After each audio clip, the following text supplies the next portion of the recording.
오늘은 이 본문의 말씀을 가지고 노하기를 더디하라 이란 제목으로 말씀을 드리겠습니다. 오늘 본문에 노하기를 더디하는 자는 용사보다 낫고 자기 마음을 다스리는 자는 성을 빼앗는 자보다 나으리라 이렇게 말씀했어요.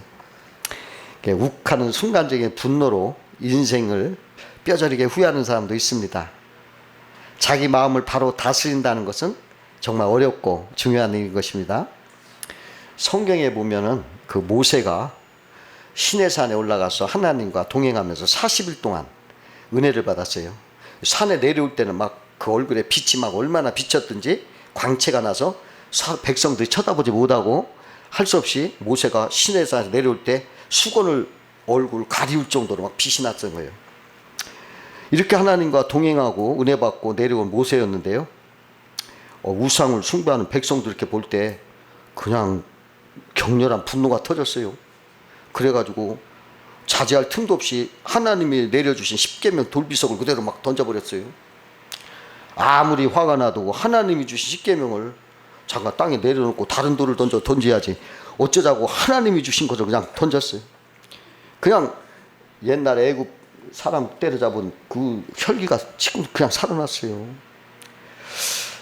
또 이스라엘 백성이 그 물이 없어가지고 막 하나님을 원망할 때 이 모세가 또 분노해가지고 가데스에서 반석을 막 혈기로 막 두 번이나 쳐가지고 물을 냈어요. 그리고 이게 하나님 앞에 교만한 행동이었고 불순종하는 모습이었어요. 결국 그 모세가 가나안 땅에 못 들어갔습니다. 중국을 통일하고 유럽까지 정복한 징기스칸이 사냥을 하려고 늘 매를 데리고 다녔대요. 근데 매를 굉장히 사랑해서 친구처럼 늘 먹이도 주고 길렀어요. 근데 하루는 그 매를 데리고 사냥을 하다가 이제 마치고 왕국으로 돌아오는데 목이 마른 거예요.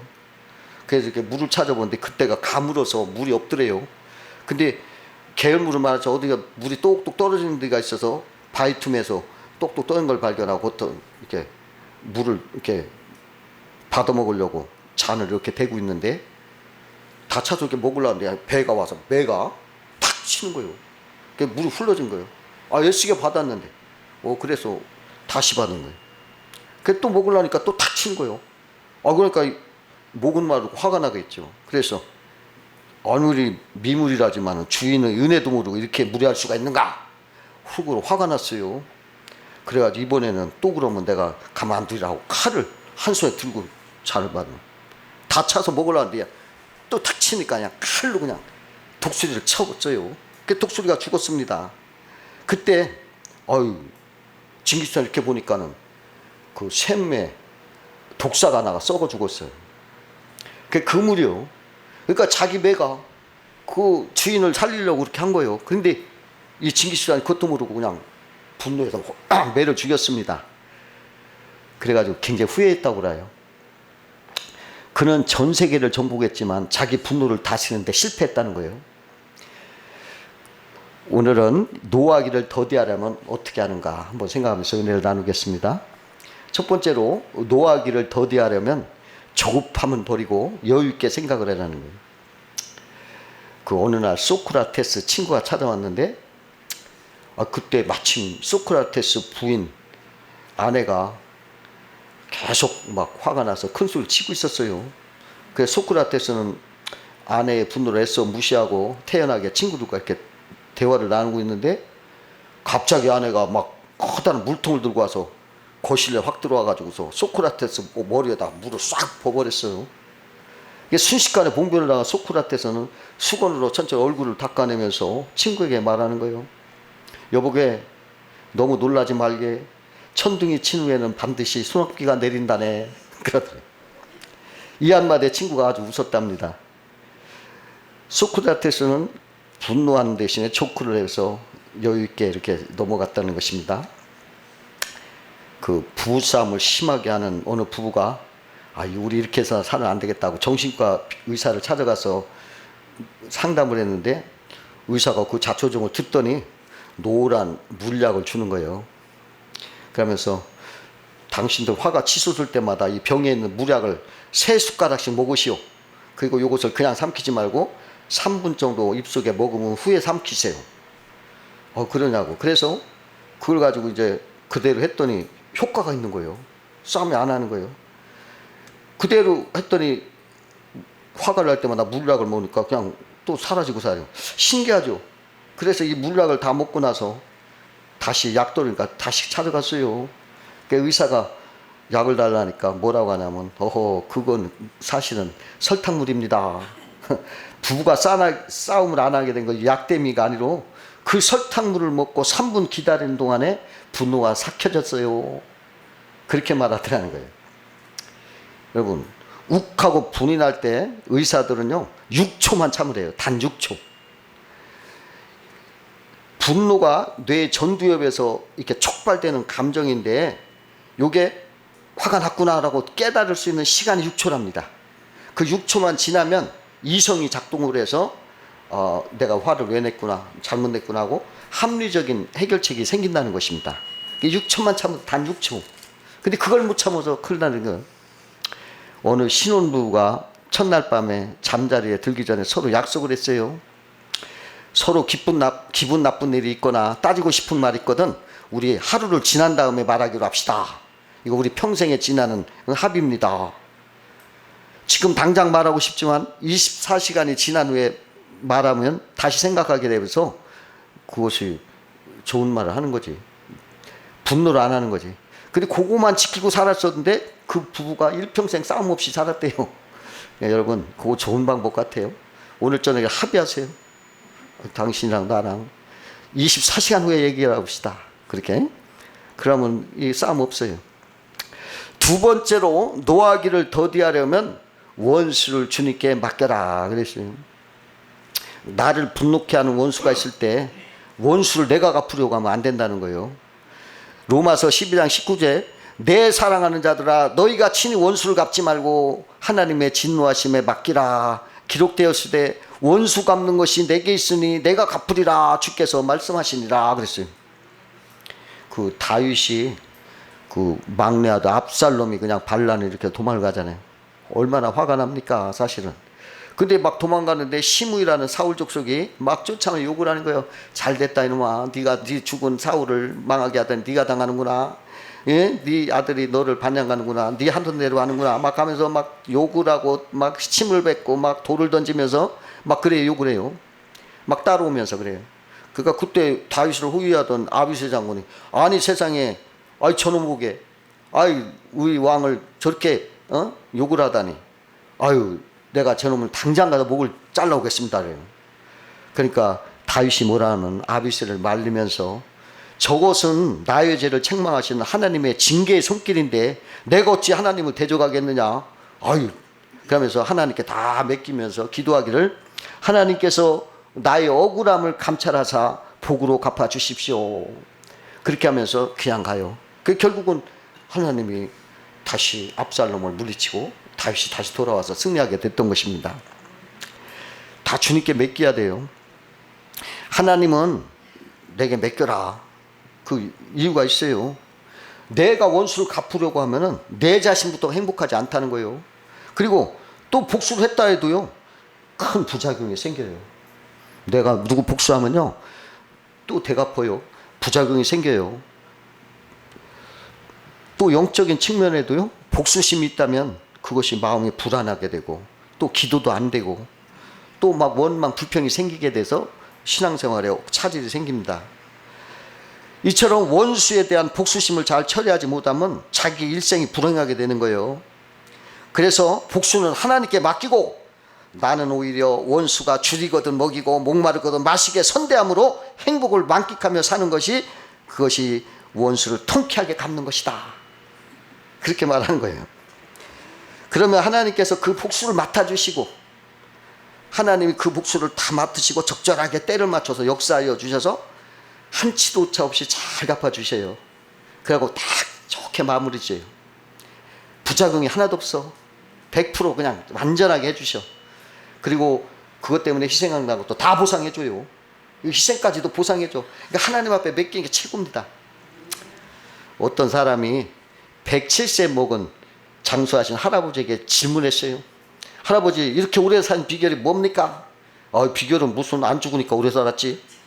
할아버지 그동안 살다가 미운 사람도 많았을 텐데 스테로이드 없이 어떻게 그렇게 다 참고 사셨어요? 미운 사람도 있긴 있었지. 하지만 그냥 내버려뒀어. 그랬더니 지들이 알아서 죽던데 뭘.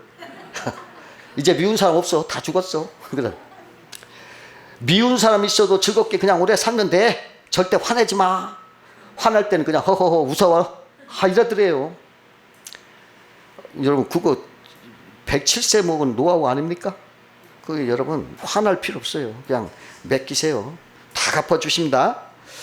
세 번째로 노하기를 더디하려면 분노를 좋은 방향으로 발산해라. 그냥 분노 속에서 여러분 이 분노라는 게 얼마나 에너지가 강한지 몰라요. 그냥 폭발적인 마치 화산 터지는 것 같아요. 분노하면 이 폭발적인 에너지를 파괴적인 데 쓰면 막 사람을 죽이잖아요. 그렇잖아요. 큰 사고 내요. 그러나 이것을 생산적으로 돌려서 발산하라면 이 분노를 무조건 억누르다 보면 화병이 생기잖아요. 그러니까 발산해야 돼요. 화병 생겨. 그게 계속 참다 보면 계속 이게 쌓여서 이게 수동적 공격성이라고 이렇게 얘기하는데 이게 자꾸 참기는 참는데 속에서 계속 공격성이 쌓여서 나중에 이게 병이 된다고 하고 또 이것이 엉뚱한 사람에게 터진다는 거예요. 그러니까 이걸 발산해야 돼. 피할 수 없으면 즐기라는 말 있죠. 분노하고 지루한 시간에 피할 수 없다면 이것을 창조적으로 즐기면서 발산하라는 거예요. 그게 노하기를 더디하는 지혜입니다. 그 종교 개혁가 마르틴 루터는 중세 교회의 부패한 작태를 보고 참을 수 없이 막 분노가 치밀었어요. 그때 루터는 그 분노 에너지를 이용해서 계속 연구하고 글쓰기에 몰두해가지고 그 무디가 루터가 엄청난 저작물을 남겼다는 거예요. 그렇게 생산적으로 하니까 그 어느 분이 비교적 젊은 나이에 큰 회사 상무로 출세했어요. 근데 사실 그 사람은요 엄청난 불만이 많은 사람이었대요. 회사에 대해서. 그래서 날 회사 운영에 불평불만하다가 상관에게 미움받아가지고 회사에서 쫓겨나게 될 처지에 몰렸어요. 근데 하루는 이런 불만을 내가 말로 하면 이게 소용없구나. 이걸 글로 건의를 해보자. 그렇게 하면서 글로 써서 이걸 건의를 했더니 회사에서 오히려 이 사람처럼 회사를 아끼고 관심 있고 훌륭한 아이디어를 낸 사람 어디 있느냐. 이 사람도 훌륭한 사람이다 하고 호평을 받고 칭찬을 받아서 인정을 받게 됐고 높은 상무 자리까지 승승장구 올라가더래요. 그러면서 절대로 불평하지 말고 글로 건의를 해라. 그런 말을 하더라고요. 불평, 불만, 분노의 에너지를 건의하는 생산으로 돌렸더니 엄청난 그 축복이 됐다는 거예요. 그 월남전에 참전했던 미군들이 포로로 됐을 때 막 포로 생활에 분노하고 막 분노가 조절 안 되면 그 수용소에서 막 죽어요. 그러나 수년 동안 포로 생활 똑같이 하면서도 이 분노를 잘 조절하고 발산해서 오히려 유익하고 보람있게 보낸 사람도 있었다고 그래요. 어떤 포로는 기타를 잘 치는 다른 포에게 막대기에 줄을 매고 기타 치는 법을 배웠대요. 그래가지고 나와서는 연주자가 됐답니다. 또 어떤 분은 포로 있는 동안에 매일 팔굽혀펴기를 하면서 체력을 유지했는데 본국에 들어와서 쉬지 않고 4,500번 기록을 세웠대요. 팔굽혀펴기 4,500번. 또 어떤 프로는 7년 동안 포로 수용소에서 막대기 하나로 맨날 이 골프 연습을 했대요. 매일 휘둘러서 수용소에 나오자마자 미국에 돌아와서 일주일 만에 뉴올리언스 골프 토너먼트에서 출전해가지고 우승을 했대요. 또 어떤 포로 수용소에서는 다국적 군인들이 함께 있었는데 4, 5년 같이 있다 보니까 서로 의사소통을 배우기 위해서 말을 배웠어요. 불어, 한국어, 스페인어, 중국어 막 다 능통하게 해야겠다는 것입니다. 여러분 그러한 것을 분노하고 막 이러면 이건 나를 파괴하는 거잖아요. 그러나 발산하죠. 좋은 방향으로. 그럼 이게 어마어마한 에너지가 돼서 성장이 되는 거예요. 그게 지혜입니다. 여러분 분노할 때는 이걸 잘 방향만 바꾸면 이게 폭발하는 데서 방향 바꾸면 아주 좋은 에너지가 되는 것을 알으시기 바랍니다. 네 번째로 노하기를 더디하려면 온유한 말을 해라. 온유한 말을. 어떤 부부가 말로 상처를 입고 수년 동안 등 돌리고 살았대요. 근데 어느 날 남편이 무슨 마음을 먹었던지 직장에 다녀와서 여보 미안해 하고 말했습니다. 그 한마디에 춘삼을 눈 녹듯이 그냥 아내 마음이 싹 녹아서 그 온유한 마음이 그 상처를 다 치유했다는 거예요. 온유한 말은 무슨 말이든지 잘 통한다는 것입니다. 그러나 분노와 혈기로 하는 말은 백해무익하대요. 진리를 말해도 소용없고 아무리 귀한 말을 해도 혈기가 있으면 전달이 안 된다는 것입니다. 그래서 끝까지 온유함을 잃지 말아라는 거예요. 성경에 보니까 올량한 혀는 곧 생명나무라도 패려한 혀는 마음을 상하게 하느라고 잠언서 15장 4절에 말씀했어요. 올량한 혀, 온량한 혀는 다른 사람을 살리고 치유하는 말이래요. 남을 살려주는 말은 생명나무와 같이 다른 사람 마음의 상처를 고쳐주고 살려주고 인격을 살려주고 병든 육체까지도 살려준다는 것입니다. 그 벤 후퍼라는 사람은 아버지 없는 사생아라고 동네에서 따돌림을 받고 외톨이로 살았어요. 하루는 교회 예배가 늦게 끝나서 밖으로 나오면서 늘 목사님을 피해 다녔는데 그날 목사님을 만나서 악수를 하게 됐어요. 그때 목사님이 그 소년을 보고 네가 누구 아들이더라 그러더니 그가 주변에서 갑자기 조용해졌어요. 그 아버지가 안 계시니까. 이때 목사님이 얼굴을 다시 미소를 번지더니 그래 누구의 아들인지 알겠다. 네가 아버지를 닮았기 때문에 쉽게 알 수 있지. 그 주변 사람들이 다 깜짝 놀라면서 표정이 굳어졌어요. 그때 목사님은 너는 하나님의 아들이야. 내 모습을 보면 알 수 있거든. 내 모습을 보면 하나님 아들이야. 그러니까 소년이 당황해서 막 빠져나가는데 목사님이 다시 그의 등 뒤에서 말했어요. 이제부터는 하나님의 아들답게 훌륭하게 살아라. 오랜 세월이 지난 후 벤 후퍼는 테네시 주의 주지사가 됐어요. 그러면서 벤 후퍼는 주지사 당선 연설에서 이렇게 말했습니다. 내가 하나님의 아들이라는 말을 듣던 바로 그날이 테네시 주의 주지사가 태어난 날입니다. 그 한마디 말이 그 인생을 불량고 슬픈 인생에서 테네시 주지사가 되게 했다는 거예요. 이 올량한 혀는 합당한 말, 지혜로운 말, 유익한 말, 사람을 살리는 말을 하는 것입니다. 그런데 패려한 혀, 험담하고 거짓말하고 비난하는 혀는 남의 마음을 상하게 하고 육체를 상하게 하고 인격을 파괴한다는 것입니다. 어떤 사람은 가시돋친 말로 남의 마음을 아프게 하는 말만 골라서 하는 사람이 있어요. 성경은 악하고 패려한 혀를 심판하십니다. 잠언서에 보면 저가 저주하기를 좋아하더니 그것이 자기에게 임하고 축복하기를 기뻐하니 복이 저를 멀리 떠났으며 이랬어요. 악인들은 축복하지 않았으므로 자기에게도 복이 임하지 않는다는 것입니다. 뿌린 대로 거둔다는 거예요. 그러므로 선한 말을 해서 복을 받아야 되겠죠. 여러분, 다른 사람은 자꾸 축복해주고 다른 사람은 자꾸 살려주는 말을 하세요. 그러면 그게 돌아와요. 남을 죽이는 말하면 그게 또 나한테 돌아온다는 꼭 알고 항상 올량한 혀가 되시기 바랍니다. 다섯 번째로 노하기를 더디하려면 자기를 다스리고 인내라는 거예요. 그 30대 남자가 슈퍼마켓에서 물건을 담는 손술에다가 그것도 아기를 앉히고 장을 보고 있었습니다. 근데 그 아이는 마구 심술을 부리며 실어놓은 물건을 막 팽개치고 소리를 질러댔습니다. 하지만 30대 남자는 다음과 같이 말하며 계속 태연스럽게 장을 보았습니다. 지미야, 참아야 한다. 너만 그런 것이 아니지 않느냐. 성질을 내면 안 된다. 지미야, 안 됐지만 참는 수밖에 없지 않니? 지미야, 내가 딱하고 불쌍하지만 그래도 할 수 없지 않느냐. 물건을 다 싣고 계산대원이 한 아가씨가 말했습니다. 선생님이 어린아이에게 그토록 친절하게 타는데 저는 깊은 감명을 받았습니다. 그러자 그 남자가 대답했습니다. 지미는 아이 이름이 아니라 내 이름입니다. 이거 아이를 다낸 게 아니라 자기를 다스렸던 거예요. 지미야, 참아라. 애기인 줄 알았더니 자기를 그렇게 다스렸다는 거예요. 한 건물의 입구에서 꽃을 파는 할머니가 있는데 얼굴에 주름이 많고 옷은 허름해요. 그러나 혼자라 얼굴이 그냥 밝은 표정이요. 사람들이 즐거워하고 그 주위 사람들이 그를 보면 그냥 늘 기뻐하는 거예요. 그러니까 건물 주인이 할머니에게 물었어요. 무슨 좋은 일이 이렇게 있어서 맨날 이렇게 밝게 웃습니까? 그러니까 할머니가 뭐라고 하냐면 제가 걱정을 트럭에 담으면 100대 분량도 넘을 겁니다. 그러니까 부자가 다시 물었어요. 그런데 어떻게 그렇게 밝은 표정을 지을 수 있습니까? 무슨 특별한 비결이 있나요? 할머니는 부자에게 행복한 삶의 비결을 들려주었습니다. 내게 특별한 비결이 하나 있어요. 저는 고통이 닥치면 예수님께서 무덤에 머물러 계셨던 사흘을 생각하면서 사흘 동안 인내하며 기다립니다. 사흘 뒤에는 어김없이 새로운 해가 뜬답니다. 이렇게 말하죠. 인내하면 반드시 좋은 것이 오는 거예요. 인내하면은.